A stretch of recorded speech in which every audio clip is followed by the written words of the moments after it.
ჩვენთვის ძალიან მნიშვნელოვანია ამ საკითხებზე საუბარი. გუშინდელი ღამე სიმართლე რო გითხრათ, ველოდებოდით მსგავს სიტუაციას, იმიტომ რომ ამას ჰქონდა თავისი წინაპირობები, რა თქმა უნდა. შესაბამისად, ადვოკატები მზად ვიყავით ნებისმიერი გამოწვევისთვის.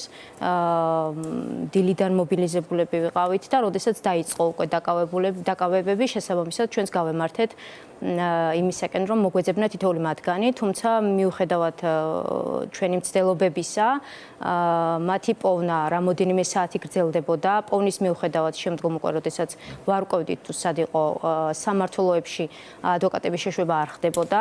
მხოლოდ და მხოლოდ შევძელით უკვე როდესაც გადაყვანილი იქნა თითოეული მათგანი იზოლატორში მონახულება და იქ უკვე სიტუაციაში გარკვევა. რა დაგხვდათ, როდესაც თქვენ შეძელით უკვე თქვენი დაცვის ქვეშ მყოფი ადამიანების ნახვის შემდეგ, როგორ მდგომარეობაში არიან ისინი, რა ტიპის ზეწოლა იყო მათზე განხორციელებული, რამდენად მძიმეა დაზიანებები, რომელიც მათ აქვთ მიყენებული და რა პირობებში მიაყენეს? კი ბატონო, ორივეზე ცალ-ცალკე ვისაუბრებ, იმიტომ რომ ორივეს განსხვავებული შემთხვევები აქვს. პირველ რიგში გედეონ კუპრავაზე გესაუბრებით. ორივე მათგანი დააკავეს უშუალოდ თბილისი მოლის მიმდებარე ტერიტორიაზე. ორივე მათგანის საერთო მდგომარეობა არის ის, რომ არც ერთის მხრიდან არ ყოფილა შემთხვევა იმისა, თუ რასაც ედავებიან ადმინისტრაციული სამართალდარღვევათა კოდექსის შესაბამის მუხლებს, უშუალოდ დაუმორჩილებლობასა და შეურაცხყოფის მიყენებას. ასევე ორივე მათგანი აღმოჩენილი იქნა კლინიკაში, კონკრეტულად გინგოროყოს კლინიკაში თავდაპირველად.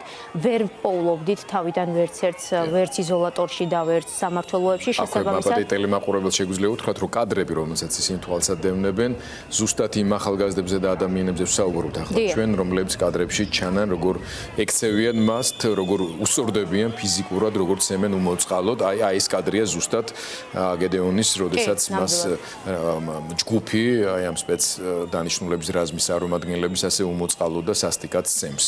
კი ბატონო, და როდესაც მას ვესაუბრე და განმარტება გამიკეთა თუ რატომ მოხდა ეს, რა თქმა უნდა ჩემი მხრიდან და ისო კითხვა თუ რატომ მოხდა თქვენი დაკავება.